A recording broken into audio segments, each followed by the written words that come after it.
시청자 여러분 안녕하십니까? 12월 12일 화요일 KTV 대한뉴스 시작합니다. 먼저 오늘의 주요 뉴스입니다.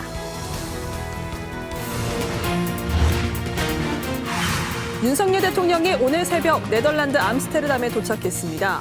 윤 대통령은 국빈 방문 첫 일정으로 현지에 거주하는 한인 동포들을 만났습니다. 한덕수 국무총리가 윤석열 대통령의 네덜란드 국빈 방문에 대해 순방 이후 창출한 기회를 현실화하라고 주문했습니다. 또 연말 연시 안전관리를 철저히 해달라고 강조했습니다. 정부가 LH가 독점하던 공공주택 공급 구조를 민간 건설사와의 경쟁체제로 바꾸는 내용의 혁신안을 발표했습니다. 앞으로 LH 고위급 전관이 재취업한 업체의 입찰 참가도 제한됩니다. 구조적 문제점을 근본적으로 해소하고 LH에 대한 국민의 신뢰를 회복할 수 있도록 다음과 같은 LH 혁신 방안을 마련했습니다. 국방부가 내년부터 5년간 국방비로 약 349조 원을 투입합니다. 북한의 핵과 미사일에 대응하기 위해 한국형 삼축 체계에 집중 투자할 계획입니다.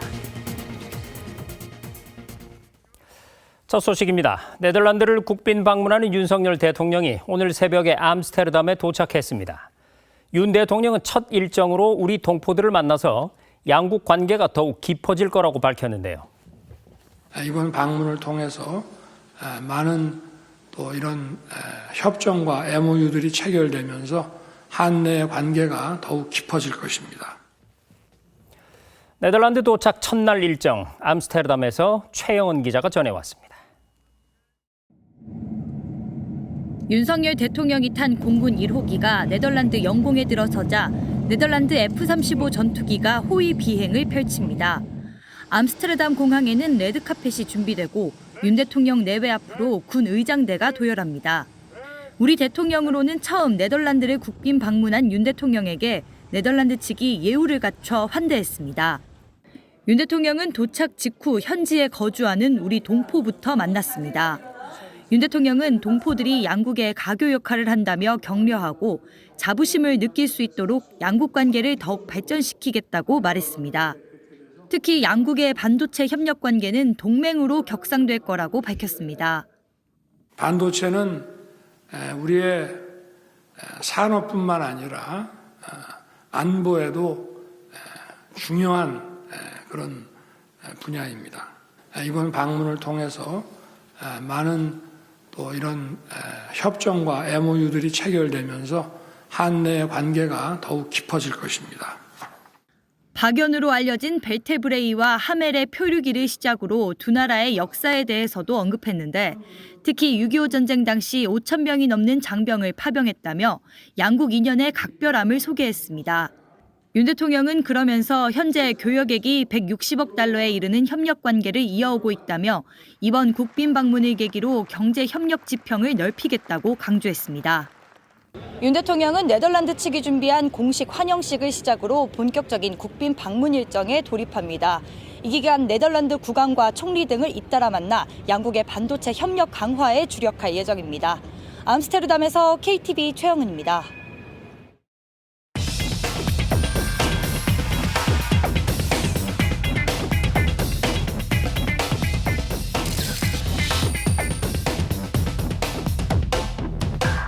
네, 앞서 전해드린 것처럼 윤석열 대통령이 3박 5일 동안의 네덜란드 국빈 방문 일정에 돌입했습니다. 취재 기자와 함께 주요 행사 또 앞으로의 일정 자세히 알아보겠습니다.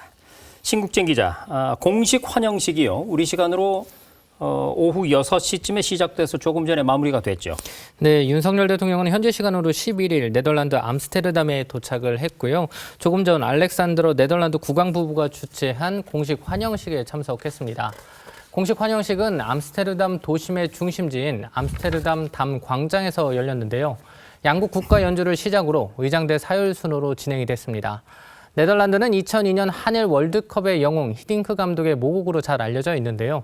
한국 대통령이 네덜란드를 국빈 방문하는 건 지난 1961년 수교 이후 처음입니다.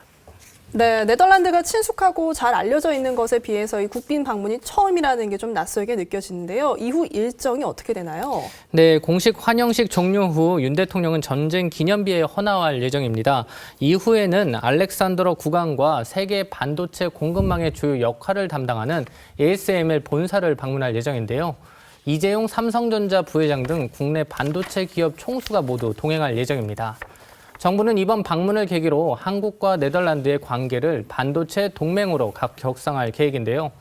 ASML이 반도체 첨단 공정에 꼭 필요한 장비를 유일하게 만드는 회사인 만큼 이곳과의 협력이 반도체 시장의 순위를 결정한단 말이 나올 정도이니 의미가 남다를 수 있습니다. 네, 사실 이 윤 대통령도 떠나기 전부터 이번 네덜란드 국빈 방문의 핵심은 바로 반도체 동맹이다. 거듭 강조를 했었거든요. 네. 네덜란드의 반도체 산업이 어느 정도기에 그렇습니까? 네, 한국의 대네덜란드 교역에서 주목할 만한 품목이 반도체 제조용 장비입니다. 수입액의 70%를 차지하고 있는데요. 네덜란드 반도체 기업들이 세계 반도체 공급망의 주요 역할을 담당하고 있기 때문입니다. 특히 ASML은 전 세계 유일무이한 국자외선 노광 장비를 생산하고 있어 삼성전자나 인텔 등 해외 반도체 기업들이 장비 공급을 줄 서서 기다리고 있는 슈퍼을로 통하고 있습니다. 윤 대통령은 이번 순방이 반도체 산업 환경 변화 속에서 네덜란드와의 반도체 협력의 중요한 전환점이 될 것으로 기대하고 있는데요. 암스테르담으로 이동 중인 공군 1호기 내에서 2시간가량 참모들, 부처 장관들과 회의하며 주요 현안을 살펴보기도 했다고 합니다. 네, 이번 윤 대통령의 순방 일정은 3박 5일입니다. 이 ASML 본사 방문 뒤에는 어떤 일정이 기다리고 있나요? 네, 당장 잠시 뒤에는 알렉산더러 국왕이 주최하는 만찬에 참석합니다. 이후 13일에는 헤이그로 이동해 마르크 워터 네덜란드 총리와 한 네덜란드 정상회담을 진행합니다. 러터 총리와의 정상회담은 윤 대통령 취임 후 4번째입니다. 한국과 네덜란드는 각각 제조와 첨단 장비 분야에서 강점을 갖고 있습니다. 이를 기반으로 상호 보완적 협력 관계를 더욱 강화하겠다는 목표입니다. 윤 대통령은 러터 총리와 정상회담을 통해 반도체 대화체 신설과 공동 사업 발굴 등을 집중 논의할 것으로 알려졌습니다. 특히 회담 후에는 두 정상이 공동 기자회견도 진행할 예정입니다. 현재 정상회담에 앞서 상하원 합동 면담도 예정돼 있고 한 네덜란드 비즈니스 포럼에 참석할 예정입니다. 윤 대통령은 모든 일정을 마무리하고 14일 오전 귀국기에 올라 15일 성남공항에 도착할 예정입니다. 네, 윤석열 대통령의 이번 네덜란드 국빈 방문 핵심은 반도체 동맹으로 요약됩니다. 기대한 만큼의 성과가 있기를 바라보겠습니다.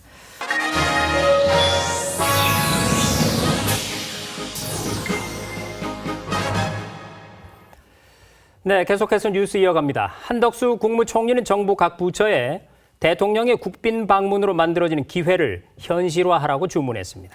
또 연말 연시에 어려운 이웃을 향한 관심과 함께 철저한 안전 관리를 강조했는데요.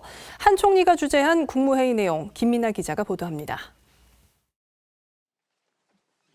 한덕수 국무총리는 윤석열 대통령의 네덜란드 국빈 방문에 대해 네덜란드와 반도체 청정에너지 등 다양한 분야의 협력을 공고히 할 것으로 기대된다고 밝혔습니다.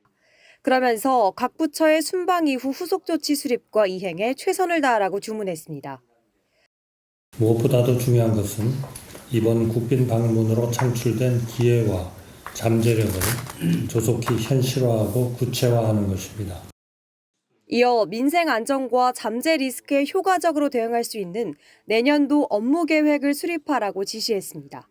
연말연시 취약계층 돌봄과 폭설, 한파 등 안전사고 대비에도 만전을 기하라고 지시했습니다. 우리 주변의 어려운 이웃들이 따뜻하게 겨울을 날 수 있도록 각별한 관심을 기울여야 합니다. 송년 행사 등 많은 인파가 운집할 수 있는 연말연시 행사의 안전관리도 철저히 해줄 것을 당부드립니다. 회의에서는 국내 선박연료의 불법 유통을 차단하고 연료 공급 서비스 품질을 개선하기 위해 외국 항행 선박 연료 공급업자에게 공급량 측정기기 설치를 의무화하는 내용의 항만운송사업법 일부 개정안과 국내 제조주류도 수입주류와 유사한 수준으로 과세하는 주세법 시행령 일부 개정안 등 법률안 1건, 대통령령안 54건, 일반안 5건이 심의 의결됐습니다. 한편 회의에 앞서 국무위원들은 고흥 유자음료 등 농식품 수출 제품을 시식했습니다. 한 총리는 K푸드 플러스 수출 확대가 국가 전체 수출 회복세를 이어가도록 노력하겠다고 말했습니다. KTV 김민아입니다. 그동안에 논란이 많았던 LH의 전관 예우를 원천 차단하기 위해서 고위 전관이 취업한 업체는 앞으로 LH 사업에 입찰을 할 수 없게 됩니다. 정부가 LH 중심의 독점적 공공주택 공급 구조를 경쟁 체제로 바꾸기 위한 혁신안을 내놨습니다. 이리나 기자입니다. 국토교통부가 LH에 집중된 과도한 권한 없애기에 나섰습니다. 지난 4월 발생한 인천 검단의 LH 아파트 지하주차장 붕괴 사고와 같은 후진국형 사고가 반복되지 않도록 LH가 주택건설 과정에서 독점하는 이권의 핵심을 분산하겠다는 겁니다. 현재 공공주택 공급 구조는 LH가 단독 시행하거나 민간 건설사와 공동 시행하는 형태로 이루어져 있지만 앞으로는 민간 건설사도 단독으로 시행할 수 있습니다. 여기에 더해 LH와 민간이 건설한 공공주택에 대해 입주민 만족도와 하자 비율을 평가해 더 우수한 사업자가 더 많은 공공주택을 공급할 수 있도록 할 계획입니다. 지금껏 독점적 지위에 있던 LH가 품질과 가격 경쟁에서 국민의 선택을 받지 못할 경우에는 시장에서 자연스럽게 도태되도록 하여 끊임없는 자체 혁신을 이끌어내겠습니다. LH가 건설 과정에서 독점하는 권한도 분산합니다. 설계와 시공, 감리업체의 선정 권한을 전문 기관으로 옮겨 이권 개입의 소지를 차단하겠다는 겁니다. 설계와 시공업체의 선정 권한은 조달청으로 이관하고 감리업체 선정과 그 관리 감독의 권한은 건설안전 전문기관인 국토안전관리원으로 위탁하기로 했습니다. 이와 함께 LH가 설계하는 모든 아파트에 대한 안전검증도 강화할 방침입니다. 착공 전 구조 설계를 외부 전문가가 검증하고 구조도면 등 안전 직결 항목은 공개하는데 주요 사항을 위반한 업체는 일정 기간 LH 사업을 수주할 수 없도록 할 계획입니다. 중요한 어떤 골조라든지 그런 부분에 안전사고를 낸 경우 그런 것들을 추려내가지고 저희가 생각하는 것은 3개월에서 6개월 정도 한 번이라도 위배가 되면 참여하는 걸 제한하는 방안을 검토 중에 있습니다. 전관업체 입찰 제한 기준도 대폭 강화하는데 앞으로 2급 이상으로 퇴직한 LH 전관이 퇴직한 지 3년 이내에 재취업한 업체는 LH 사업의 입찰에 참가할 수 없습니다. 또 현재 2급 이상 퇴직자가 재취업 시 적용받는 취업 심사 기준을 3급 이상 퇴직자로 확대합니다. KTV 이리나입니다. 네, 앞서 보신 LH 혁신안과 함께 정부는 철근 누락과 같은 부실공사의 재발을 막기 위해서 업계에 만연해 있는 건설 카르텔도 혁파할 거라고 밝혔습니다. 감리와 설계, 시공 등 전 단계에 걸쳐 개혁의 칼을 대기로 했습니다. 최다혜 기자가 보도합니다. 정부는 감리와 설계 시공 등 건설산업 전반에 대한 재설계에 나섭니다. 국토부는 우선 부실공사를 최종적으로 잡아내야 하는 감리가 독립된 위치에서 제대로 감독할 수 있도록 할 것이라고 밝혔습니다. 감리가 건축주와 건설사에 예속되지 않도록 건축주 대신 허가권자가 감리를 선정하고 감리 선정 절차도 객관적으로 개선하겠습니다. 현재 주택으로 제한돼 있지만 다중이용 건축물까지 허가권자인 지방자치단체가 감리를 선정하도록 합니다. 또한 전문 경력과 무사고 이력을 보유한 국가인증 감리자를 선정해 대형 프로젝트의 책임 감리로 우대하고 감리 업무를 전담하는 전문법인을 도입해 감리의 전문성까지 강화할 계획입니다. 설계 업무는 건축사가 총괄하지만 구조도면은 구조기술사 등 전문가가 작성하도록 해 작성 주체와 책임을 명확하게 합니다. 아울러 건설 현장에 대한 감독체계 강화를 통해 부실 시공을 원천 차단합니다. 철근 배근, 콘크리트 타설 등 주요 공정은 국토안전원 등 공공기관이 현장을 점검하도록 의무화하고 불량고일제를 차단하기 위해 채취원부터 현장 납품까지 골재 이력 관리 시스템을 구축합니다. 이에 더해 공동주택 적정 공기 산정 가이드라인을 만들고 적정 감리비가 지원되도록 대가 기준도 현실화할 방침입니다. 또한 안전과 품질 관리 실적에 따라 건설공사 보증료율을 차등화하고 불법을 저지른 건설사에는 최대 5배 징벌적 손해배상을 부과할 방침입니다. 국토부는 그간 건설 분야에 만연해온 이권 카르텔을 뽑아내 민간 건설업계에 새로운 활력을 불어넣는 도약의 계기가 되도록 노력하겠다고 밝혔습니다. KTV 최다희입니다. 지속가능한 복지 국가의 실현을 위한 제3차 사회보장 기본계획이 마련됐습니다. 앞으로 5년간의 복지 청사진이 담겼는데 다양한 복지 수요에 맞춰 사회 서비스를 확충하고 취약계층을 보호하는 게 핵심입니다. 이혜진 기자가 전해드립니다. 앞으로 5년간 실현해 나갈 복지국가 청사진이 나와 있습니다. 약자부터 촘촘하게 지속가능한 복지국가, 정부가 제시한 우리 사회 미래상입니다.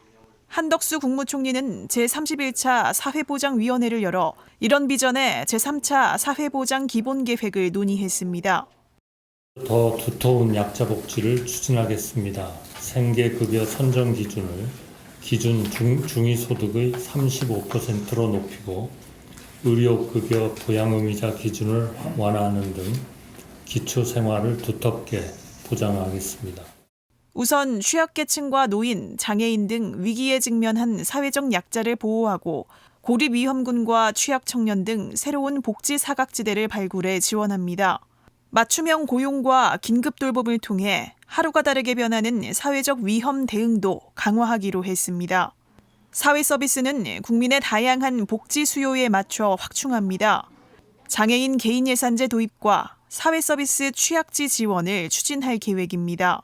정부는 또 국민연금과 건강보험 등 사회보험의 지속 가능성을 확보하고 인공지능과 빅데이터 등 기술 기반 서비스 체계도 도입하겠다고 밝혔습니다.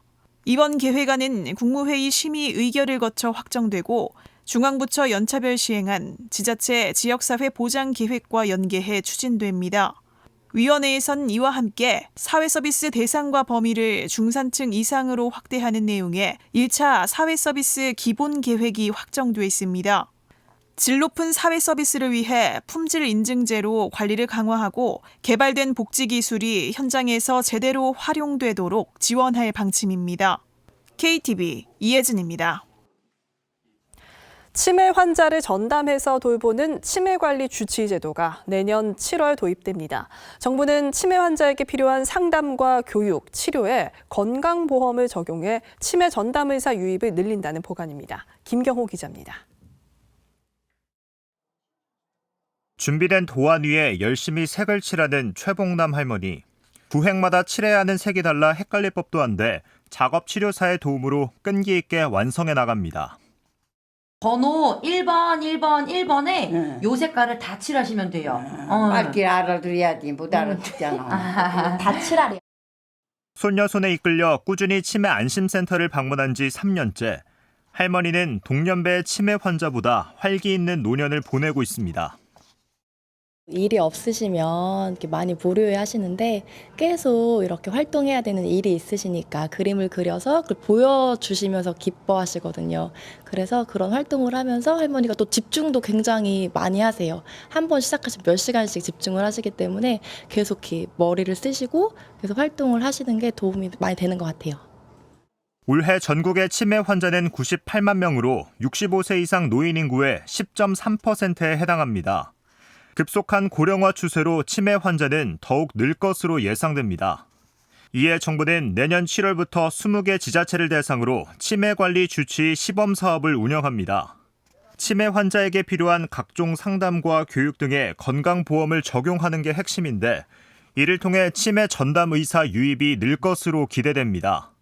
정부는 신경과나 정신과 전문의 혹은 별도의 전문 교육을 이수받은 의사를 치매관리 주치의로 지정할 계획입니다.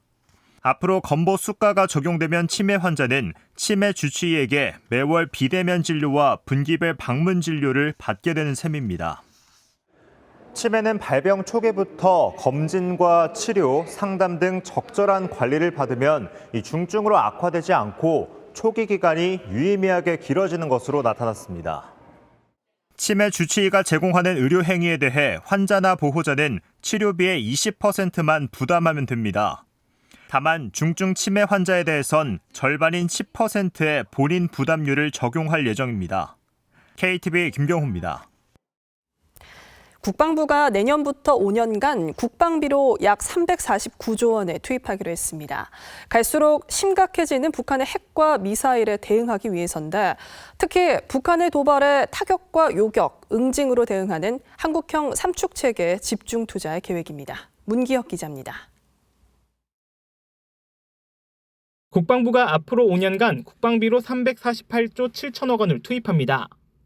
국방부는 정예 선진 강군 건설을 목표로 향후 5년간의 군사력 건설과 운영 계획을 담은 2428 국방 중기 계획을 수립했습니다. 우선 북한의 핵과 대량 살상무기 위협에 대응하기 위해 한국형 삼축 체계에 집중 투자합니다. 한국형 삼축 체계는 북한의 미사일 발사 징후를 미리 포착해 선제 타격하는 킬체인과 미사일을 공중에서 요격하는 한국형 미사일 방어, 그리고 대량 응징 보복으로 이뤄집니다. 먼저 킬체인 능력을 위해 북한 전 지역의 도발 징후를 감시할 수 있는 군사 정찰위성 5기를 2025년까지 확보하고 갱도를 관통해 적 표적을 파괴할 수 있는 전술 지대지 유도무기 등을 2028년까지 실전 배치합니다. 또 다층적인 미사일 방어 체계를 구축하기 위해 고도 30에서 40km에서 요격하는 한국형 패트리어트, 천공2와 고도 50에서 60km에서 요격하는 한국형 사드, LSM을 2028년까지 배치합니다. 삼축 체계의 마지막 단계인 대량 응징 보복을 강화하기 위해 고위력 초정밀 장거리 미사일도 확보해 나갈 계획입니다. 복무 여건도 개선합니다. 우수한 인재들이 단기 복무 간부로 올 수 있도록 단기 복무 장려금을 내년에 장교는 1,200만 원, 부사관은 1,000만 원으로 각각 인상합니다. 아울러 2025년까지 병장 월급을 150만 원, 장병 내일준비적금 정부지원금을 월 최대 55만 원으로 각각 인상해 병사 월급 200만 원 공약을 완성할 예정입니다. KTV 문기혁입니다. 영업이 끝난 평일 밤이나 주말에는 항공권 취소 업무를 하지 않은 여행사에 대해 공정거래위원회가 시정을 권고했습니다. 항공권은 온라인으로 24시간 팔면서 취소나 변경은 영업시간에만 하는 건 소비자 이익 침해라고 판단한 겁니다. 조태영 기자의 보도입니다. 여행사를 통해 항공권을 구매한 A씨. 주말에 티켓 환불 요청을 했지만 영업시간 외 취소 처리 불가 정책으로 환불 신청이 지연됐습니다. 결국 A씨는 취소 의사를 표시한 날보다 실제 취소 처리 기간이 늦춰지면서 불필요한 수수료를 추가 부담하게 됐습니다. 영업시간이 있는 거는 자기네 사정이고 온라인 구매니까 주말이 따로 있나요? 또 다른 이용자인 B씨는 항공권 구매 당일 티켓을 취소했지만 환불 수수료가 부과되기도 했습니다. 항공사 통해서 예약 취소하면 당일날 무료 취소가 되거든요. 당연히 그런 줄 알았죠. 항공권 유통은 항공사의 직접 판매와 여행사를 통한 간접 판매로 이루어지는데 여행사를 통해 구매하는 경우가 훨씬 많습니다. 저렴한 가격과 앱을 통한 구매 조건 비교 등의 편리성 때문입니다. 하지만 최근 여행사를 통해 온라인 항공권을 구매하는 소비자 불만이 증가하고 있습니다. 지난해 1월부터 올해 10월까지 한국소비자원에 접수된 항공권 관련 피해 구제 신청은 총 2,567건, 이 중 여행사로 인한 피해가 63.8%인 1,643건을 차지했습니다. 이에 공정위는 하나투어, 마이리얼트립 등 8개 여행사의 항공권 온라인 판매 약관을 검토했습니다. 먼저 공정위는 영업시간 외 항공권 당일 취소를 제한하는 조항이 부당하다고 지적했습니다. 항공권은 온라인으로 24시간 팔면서 취소나 변경을 영업시간에만 하는 건 소비자 이익 침해라고 판단한 겁니다. 여행사들은 이를 반영해 발권 당일은 모든 항공권이, 24시간 이내까지는 총 22개 항공사의 항공권이 무료로 취소되도록 시정했습니다. 아울러 여행사 측은 취소 수수료 부과 시점을 영업일이 아닌 소비자 요청일로 고치기로 했습니다. 공정위는 또 항공권 취소 대금 환급 기간을 지나치게 길게 잡는 것도 부당하다고 판단했습니다. 기존에는 여행사별로 20일에서 최대 90일까지 소모됐는데 이제는 늦어도 15일 안에는 환불 대금을 돌려주고 2주가 넘어갈 땐 고객에게 따로 알리기로 했습니다. 소비자가 부득이한 사정으로 구매 취소를 하게 될 경우 같은 항공권임에도 여행사에서 구매하였다는 이유로 예상 외의 경제적인 불이익을 당할 위험성이 상당 부분 해소되었습니다. 공정위는 항공, 여행 등 레저 분야에서의 불공정 약관을 지속 모니터링해 소비자 피해가 발생하지 않도록 하겠다고 밝혔습니다. KTV 조태영입니다. 우리나라와 로마 교황청이 수교를 맺은 지 60주년을 맞았습니다. 이걸 기념하는 로마 미사에 참석한 유인촌 문화체육관광부 장관은 교황청과 함께 문화로 평화와 화합을 이루기 위해서 최선을 다하겠다고 밝혔습니다. 김찬규 기자의 보도입니다. 지난 1947년 제임스 패트릭 번 주교가 교황 사절 자격으로 부임하면서 우리나라와 교황청의 관계가 시작됐습니다. 1963년 양국은 외교 관계를 수립했고 이후 성 바오로 2세 교황과 프란치스코 교황이 한국을 방문하는 등 활발한 교류를 이어왔습니다.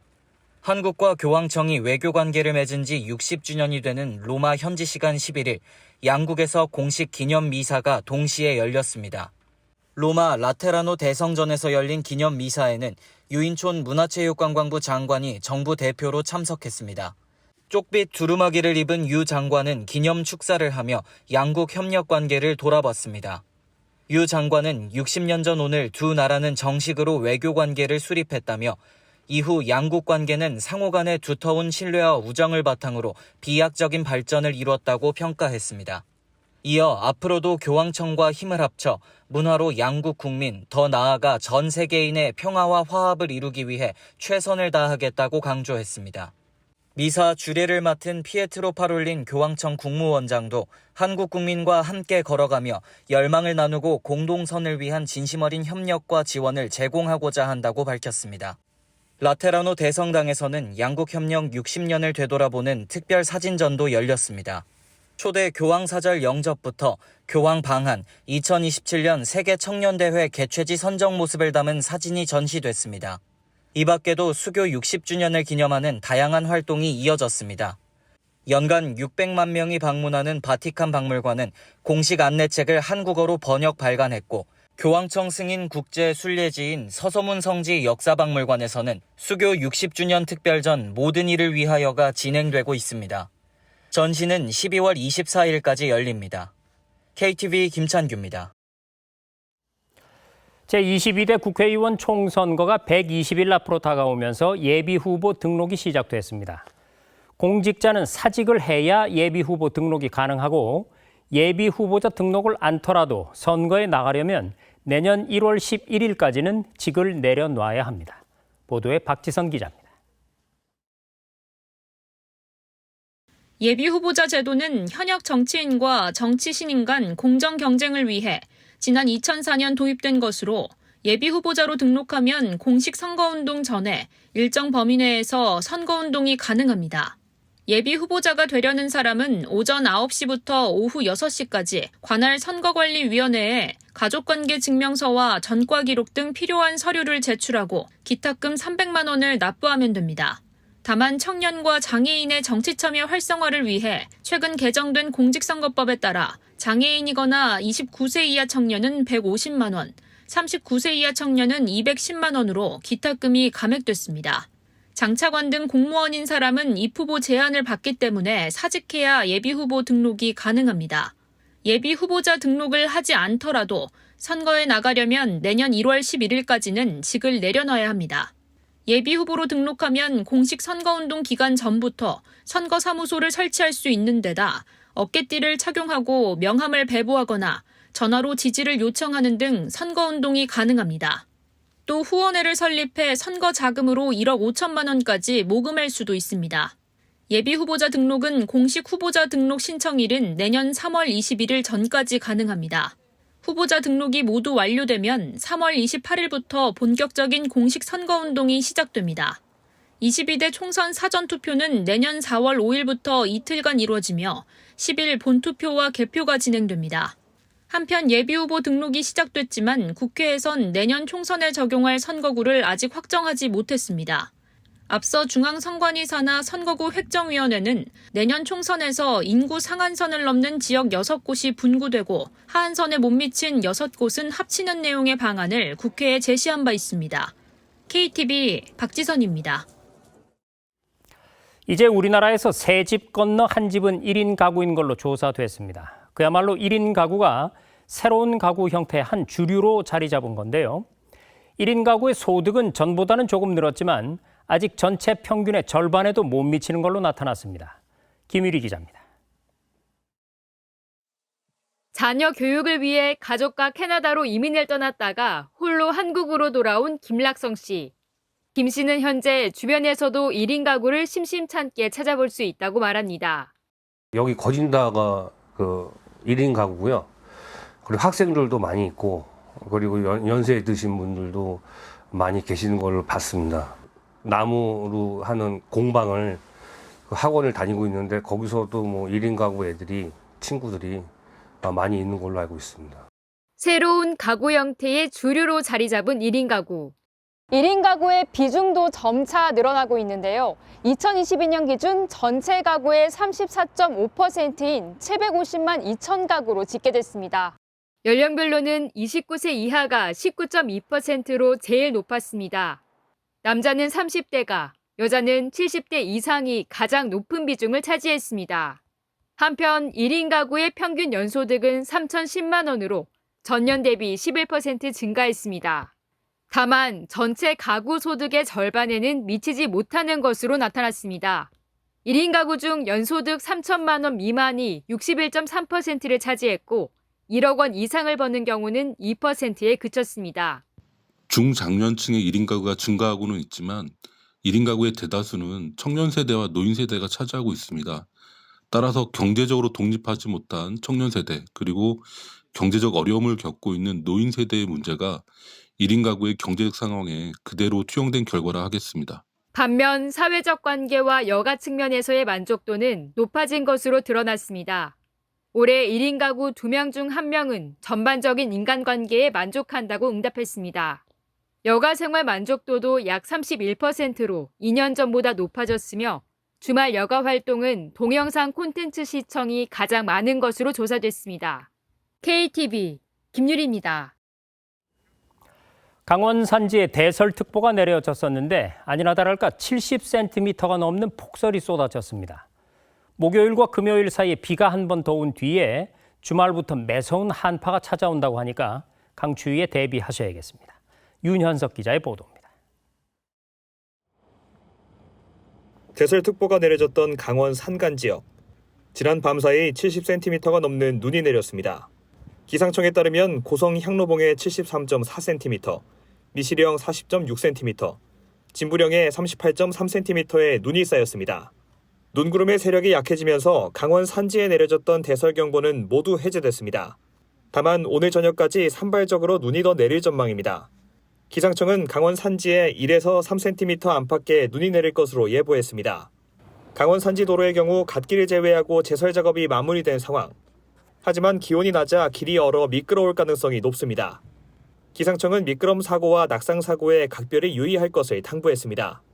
내린 눈이 얼어 빙판길이 되는 곳이 많겠고 비 또는 눈이 오는 곳에서도 도로 살얼음이 나타나는 곳이 있겠으니 보행자 안전 및 교통 안전에 각별히 유의하기 바랍니다. 한편 전국적으로 내리던 겨울비가 대부분 그치면서 기온이 내림세를 띠고 있습니다. 12일 서울의 최저기온은 3.8도로 전날보다 7도 가까이 떨어졌습니다. 강한 바람으로 체감온도는 영하권을 보였습니다. 이런 가운데 기상청은 이번 주말 한파가 찾아올 것으로 예보했습니다. 목요일과 금요일 사이 전국에 많은 양의 비가 내린 뒤 한 번 더 기온이 급격하게 떨어지겠고 일요일부터 영하 10도 안팎의 북극 한파가 시작될 것으로 전망했습니다. KTV 윤현석입니다.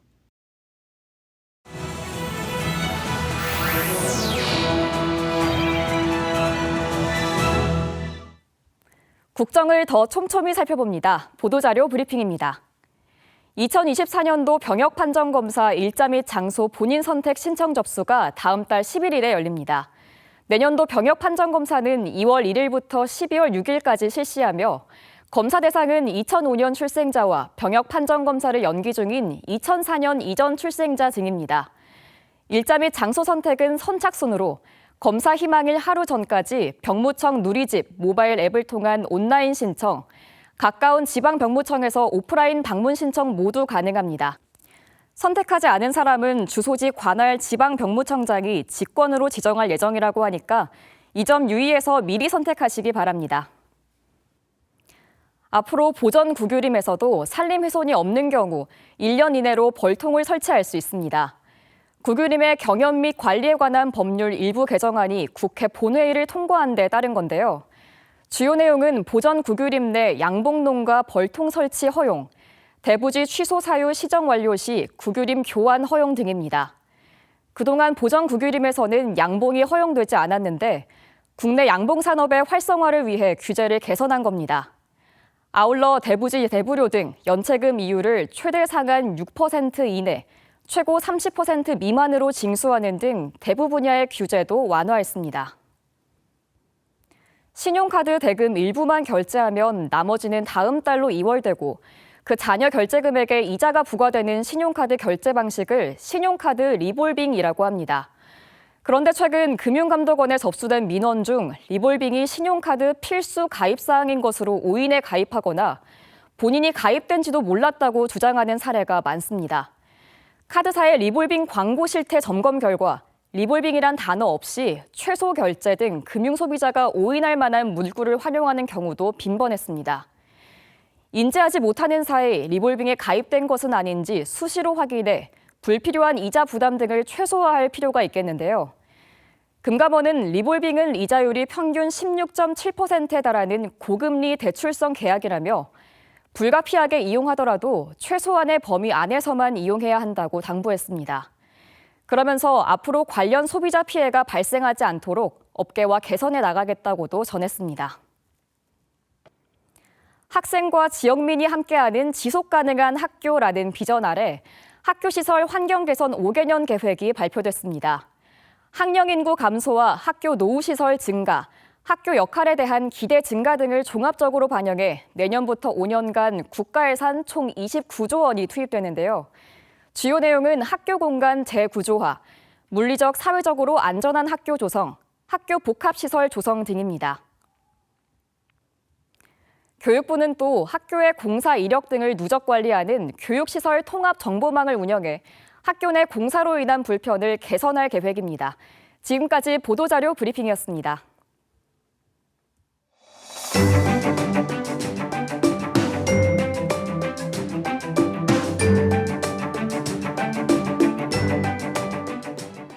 안녕하세요. K웨더 라이프스타 알리보 박유라입니다. 흐렸던 하늘은 대부분 갠 모습이고요. 현재 영동으로 비가 조금씩 이어지고 있고 제주에는 빗방울이 떨어지고 있습니다. 저녁부터 밤 사이면 대부분 그치겠습니다. 한편 경북 해안과 전남, 제주는 오늘 밤부터 내일 오전까지 강한 바람이 이어지겠습니다. 내일은 대체로 맑다가 저녁부터 차츰 구름 많아지겠습니다. 날은 당분간 평년기온을 웃돌며 이맘때와 비교해 크게 춥지 않겠습니다. 서울의 아침 기온은 1도에서 10도 안팎, 한낮에는 11도에서 12도 선을 보이겠는데요. 다만 일교차가 크겠습니다. 이후 토요일부터는 찬 공기가 남하하면서 날이 급격히 추워지겠고요.